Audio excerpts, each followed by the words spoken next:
As the outgoing government chief whip, chairperson of the NRM Parliamentary Caucus, and a member of the Central Executive Committee of the National Resistance Movement, I wish to confirm that the circular from the Secretary General is in the affirmative, that the first meeting of the NRM Parliamentary Caucus of the 12th Parliament of the Republic of Uganda will be held on Sunday, 24th May 2026. This particular meeting derives its mandate from Rule 9 of the Rules of Procedure of the NRM Parliamentary Caucus that makes provision on the internal process of how the National Resistance Movement arrives at candidates for Speaker and Deputy Speaker. Now, Rule 9 of the Rules of Procedure of the NRM Parliamentary Caucus has three critical phases or activities. Number one is expression of interest for those interested to contest for the position of Speaker and Deputy Speaker. Number two, the Central Executive Committee under that rule should also meet to consider those who have expressed interest. Then three culminates into the final approval and endorsement by the NRM Parliamentary Caucus. Now, this rule requires that we sit in a number of days. It will culminate into the NRM Parliamentary Caucus. But before the NRM Parliamentary Caucus, there are other meetings that will take place in order for us to fulfill in its full effect the rules of procedure of the NRM Parliamentary Caucus, and specifically Rule 9 that guides us on the process of determining our internal candidates for the two positions. Right, Honorable, we had seen earlier on in your issues to the NRM Electoral Commission indicating that there will be expression of interest, calling for expression of interest on 19th and 20th. The days have gone, that exercise has not happened. Is there still room for members within the party to come or to go to the NRM Electoral Commission and express interest for the two slots? Until the official communication is issued by the Electoral Commission of the party, and in this case, all political parties represented in Parliament are looking at concluding their internal processes before the first sitting of Parliament, which is Monday 25th, because that is a dictate of the Constitution. That will be our sitting number one, where the Chief Justice, on behalf of the President, will preside over the election of the Speaker. Then the Speaker elected will in turn preside over the election of the Deputy Speaker.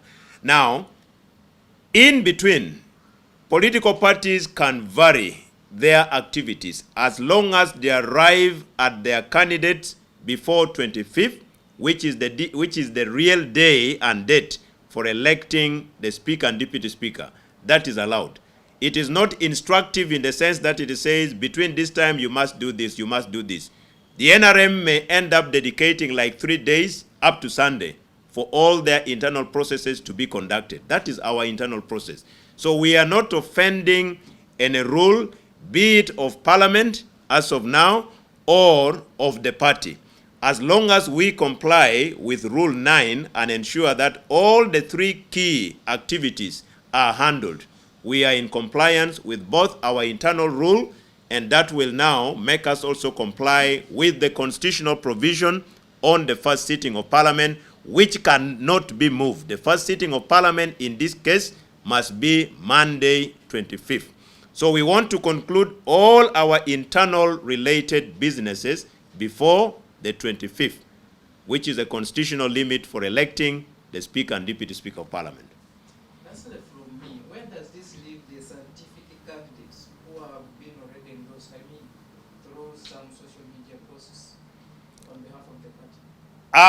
Definitely, each and every political party has the due processes of arriving at a candidate for a particular position. For the case of NRM, and as I stated earlier on, we are guided by Rule 9 of the Rules of Procedure, and we are duty-bound to be seen to be conducting our business within the confines of our written rules. The reason as to why we are going to have series of meetings that will culminate into the last one, that is the caucus, on 24th. Then 25th, we shall present the two candidates for Speaker and Deputy Speaker, respectively. No, we do not express interest for purposes of using it to bargain for other positions. I believe if there is anyone who claims to have expressed interest, I would say that expression of interest, in my opinion, formally is still irregular. Until the party calls for a formal expression of interest. As of now, I do not think there is any member of parliament of the 12th parliament belonging to NRM who can claim he or she has already expressed interest. It must come with call for expression of interest from the Electoral Commission of the party. Then those interested will apply or respond. So if there are people who are claiming they have already expressed interest, maybe you pose the question to them. They have expressed interest to who and how? Is it in writing or verbally? Is the marriage still active? Which one? Mau.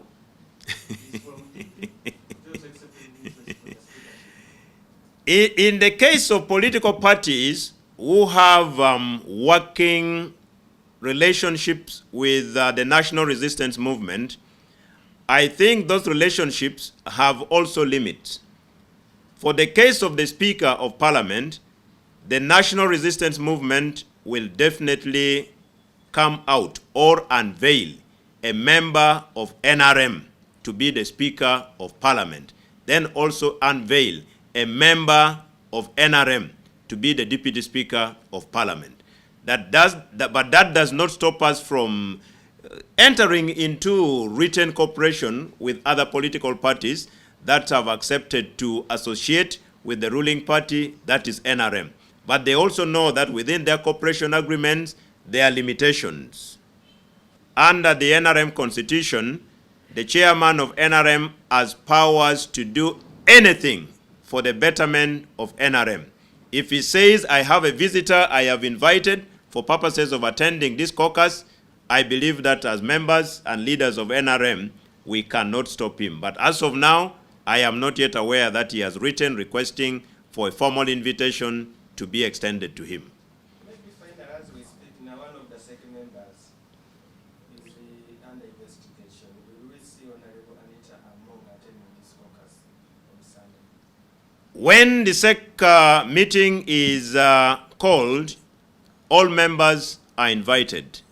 Just like you have stated, I know that she is under investigations, but when SEC is definitely convened, all members of SEC will be invited to attend because our legal regime entails presumption of innocence.